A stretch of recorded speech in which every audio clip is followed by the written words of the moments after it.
Hey friends, welcome back to my channel. If you're new here, welcome. My name is Shadavia and this is Ohshebudgets, where we talk about all things money, budgeting, and savings related. If that is content that you're into, like budget with me, savings challenges, or just curious about my financial journey, go ahead and hit that subscribe button and turn on the notification bell so you don't miss any of my future uploads. Today's video is going to be a budget with me for, I guess, my first paycheck of the month of July. This is going to be a magic month for me, which means that I am going to be paid 3 times this month, since I do get paid on a bi-weekly basis, with my first paycheck being July the 1st. But let's just go ahead and get straight into the numbers. So if you're new to my channel, I do have a separate account that I put my mortgage, insurance, and phone in, and I do take a portion of my check each time and put it into those accounts, so that way I'm not coming out of my full check those full amounts, because those are some of my higher bills. So I like to just kind of split those in half, put them in a separate account, and let that take care of that. So in my separate account for my mortgage, phone, and insurance, my check automatically goes $452 towards that account, and like I said, that will take care of half of those bills, and then the second part of my check will be the other half to take care of those. So once I actually have part of my check deposited for the $452, this time I am going to be left with $1,003.82 that I'm going to be budgeting today for my bills for this pay period, and my cash envelopes, and any type of savings challenges that I'm doing. So for starters, my car note, again, this is another bill that I actually split in half. And the way that I tailor my budget is, if there's any bills that is a large amount, since I am on a low income budget, I split those bills between each check, so that way I feel like I have more income left over from one check versus taking out the full amount. And so what I mean by that is, for example, my car note is $498. Let's just say if I took the entire $498 from this $1,000, that wouldn't leave me with very much left over to be able to spend towards other bills or cash envelopes or any type of savings. So what I've done is, again, just break that in half. So I take $498, split it in half, and that's going to be $249.50 for myself. And so what that also helps with is, at the end of the year, it does end up being an extra payment or two, and so it does kind of help you get ahead with the auto loan as well. And I do this for all large bills that I have. The next thing that's considered a bill for this paycheck is going to be SmugMug, which is a current subscription that I'm using. So that is $13.86 for that. And then I also have an Adobe subscription for $10.81. I did talk a little bit in my last budget with me about kind of eliminating some of the unnecessary subscriptions, or the ones that I'm not using. At this time, I'm still holding on to those subscriptions and not actively using them. So hopefully sometime in the near future, I will just be able to go ahead and do away with those subscriptions and then add more money back into my budget. My light bill is something that I've recently discovered that does end up being over $200 each month.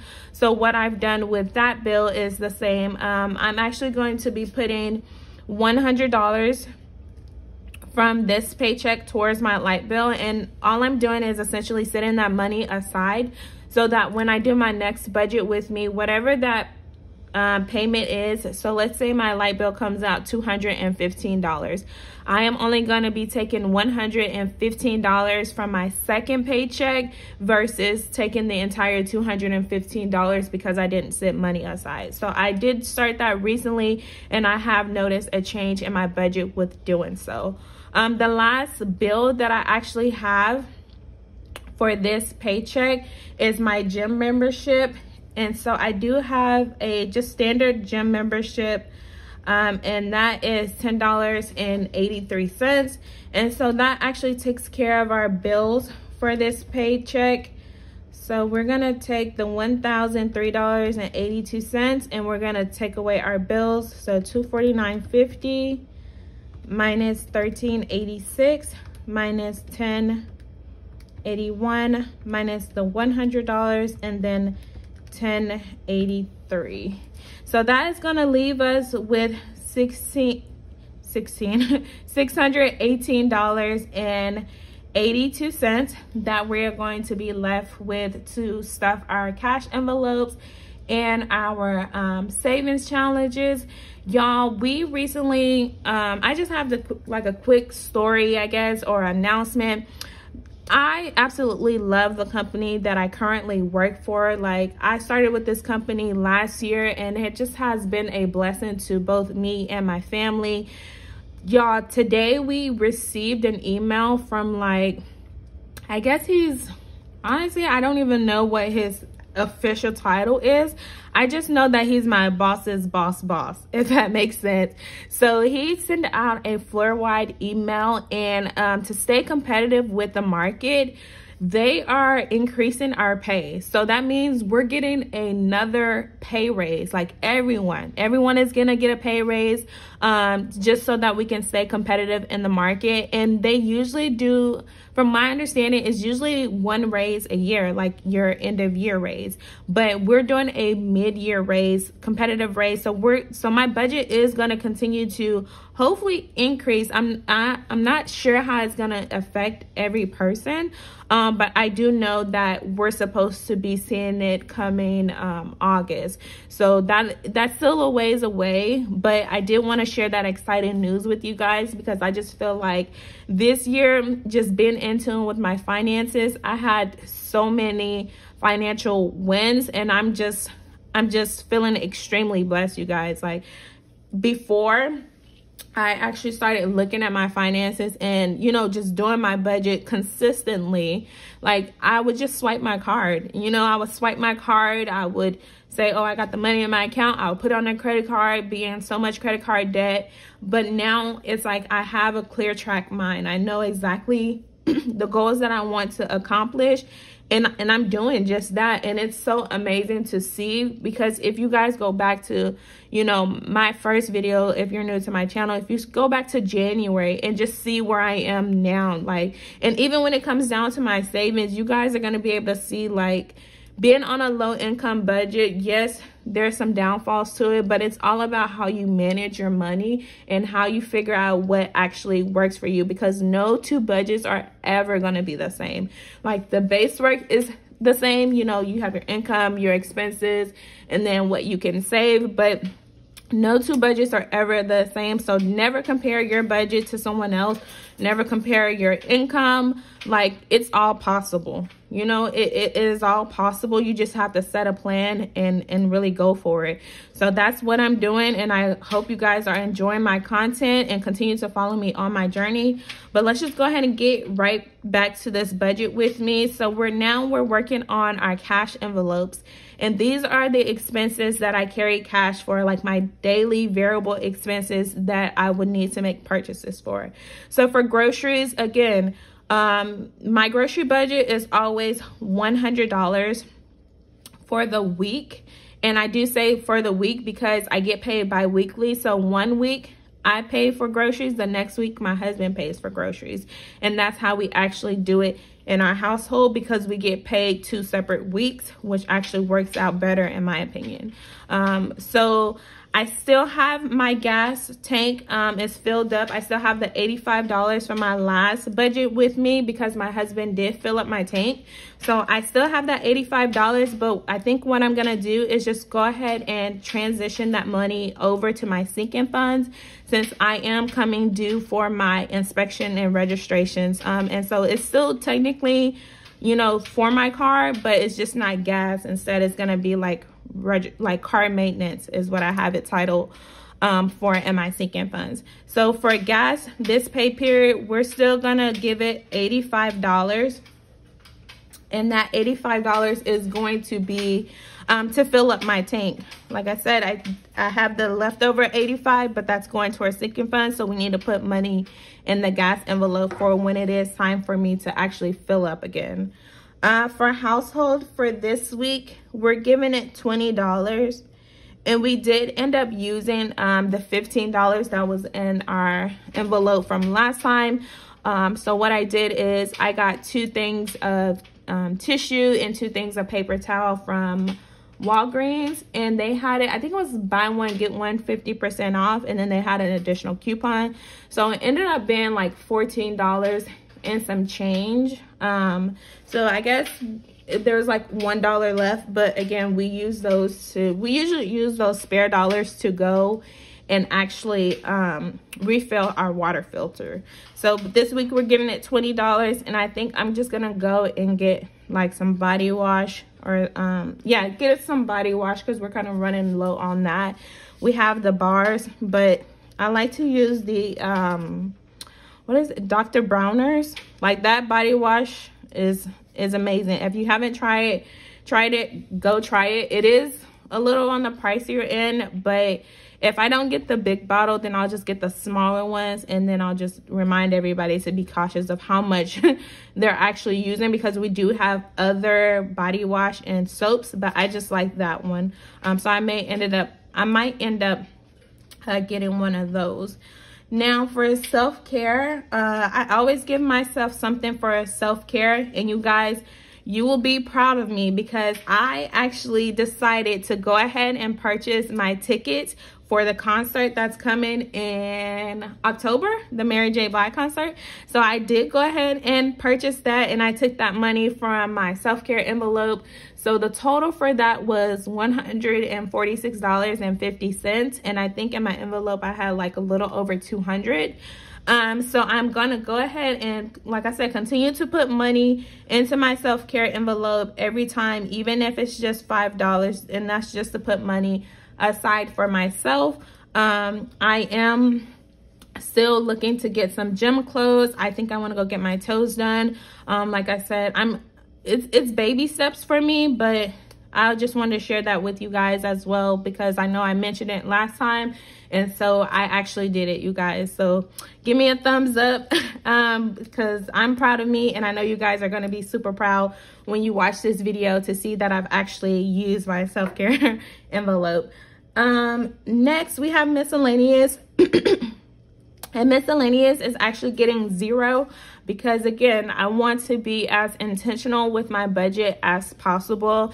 And eventually I may just do away with the Miscellaneous envelope, but for right now, I'm just gonna hold on to it for a little bit longer until I can find another purpose for it to see if I actually need it or not. But for this budget with me, we're giving it $0.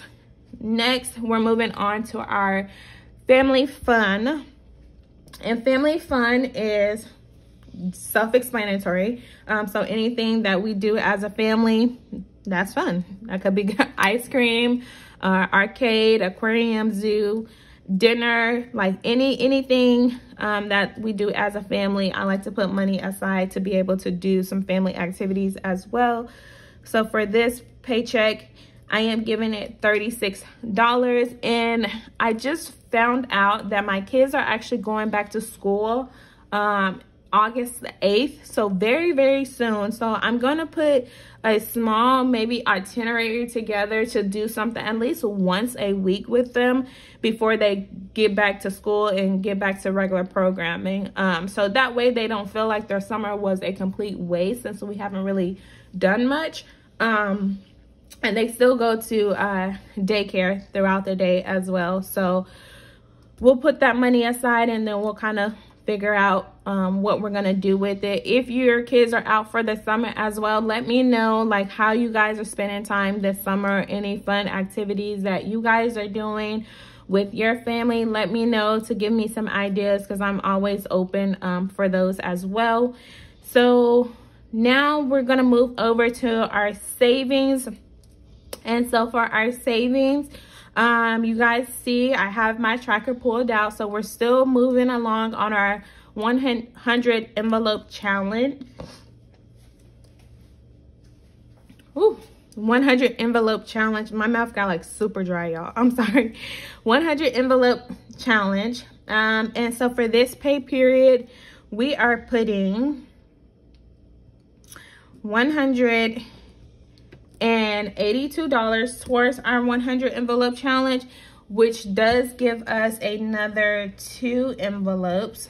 And that's what I'm gonna try to do. I'm gonna try to do 2 each pay period to kind of speed it up just a little bit more, because I think before I was just doing 1, which didn't suffice for me. So I did want to do 2, so that's the 90 and 92.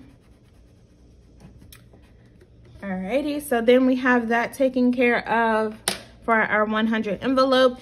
And then again, since school is going to be starting already for the month of July, I am going to be doing Chris Budget's Back to School Savings Challenge, which is this cute and simple savings challenge right here. And like I said, I did get this from her Etsy shop. And so each line is going to be $50. I get paid bi-weekly, and even though that this is a magic month, which means 3 paychecks for me, I'm still gonna go ahead and do half of this challenge in this check and then half in the second check. And then once that 3rd check comes, I do have to like reassess my budget just based off of due dates and when I'm going to be paid next. But I never consider it a free check because it's never really a free check. Like there's still bills that needs to be paid. So I just need to figure out, you know, what's going to happen when that time comes. But for this challenge, again, that's going to be half, which is $100. So let's just go ahead and color in this handy dandy backpack.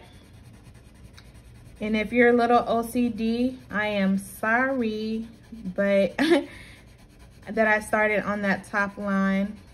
I thought about it and I was like, I want to start on the bottom just because that's how I prefer to do it. So let me go ahead and just quickly color this in. And to be honest with you guys, because that's, you know, that's what I pride myself on, complete transparency. I think what I'm going to do is go ahead and pay for the kids' stuff and put it on a credit card. And then once I finish this challenge, I will actually take that money and pay the card off. Just because you guys know, if you're a parent, you know how it gets when it's back to school time. It gets really hectic, and honestly, the sooner the better. I didn't think that school would be starting back so soon for us. So that's kind of how I planned it out with doing my savings challenges.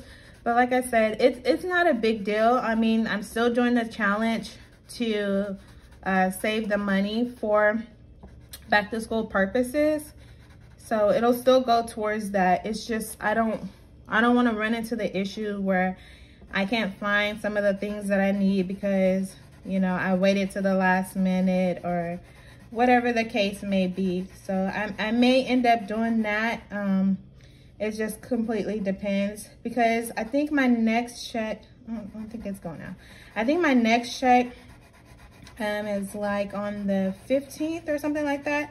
So it'll still be plenty of time left before school to still complete the challenge. And that's why I wanted to go ahead and start it and do half of it now versus trying to do like one row, or, you know, one row and then wait until the next 2 checks to finish it, because then I will be getting closer to school time, and then at that time it's just like, okay, what am I gonna do, you know? So I don't know, we'll see. But if I do end up going the credit card route, I may just have to just be really mindful with that, since I am still currently credit card debt free. I want to keep it that way, and I don't want to get too excited to, yeah, the pencil is going out. I don't want to get too excited to where I'm getting myself back into credit card debt just to, you know, just to kind of backtrack a little bit. I mean, and it does happen. So nobody's perfect. We're just gonna let me go here. Don't judge it, y'all, because as y'all can see, that blue was on this last leg, and it was just not trying to let me be great. So let's get a little two-tone going on. There we go. There you go. It's nice how it turned out. Got a little razzle dazzle on it. So that's our back to school savings challenge. And then the last two part of my savings that I'm doing is my sinking fund, which is for future expenses. That is $30. And then y'all, I'm still trucking along with my investment account. So for this pay period, I am putting $50 into my Roth IRA. And let's just go ahead and total these out, which should $618 minus 100 minus 85, 20, 15, 30, 182, 100, 30, 50. Oh, okay. Well, wait, did I do that right? Oh no, I didn't. I was like, I'm left with $6 left. All right, $618 minus 100 minus 85 minus 20 minus 15 minus 36 minus 182 minus 30 minus 50. Yeah, I guess I can't count. 100, 85, 20, 15. Wow, this is so embarrassing. All right, $618 minus $100. Boom, $518 minus $85. $433 minus 20. $413 minus 15. $398 minus $36 for our family fund. Minus the $182. There we go. So 180. Minus the back to school. That's what I was missing. The back to school savings. How could I miss that? And then minus the $30 for our sinking funds, and then $50. There we go. So there it takes us down to our zero-based budget for this paycheck. This one is kind of longer than my normal videos. But again, if you guys haven't already subscribed to my channel, please consider doing so. Don't forget to turn on the notification bell so you don't miss any of my future uploads. And I'll see you guys in my next video. Bye.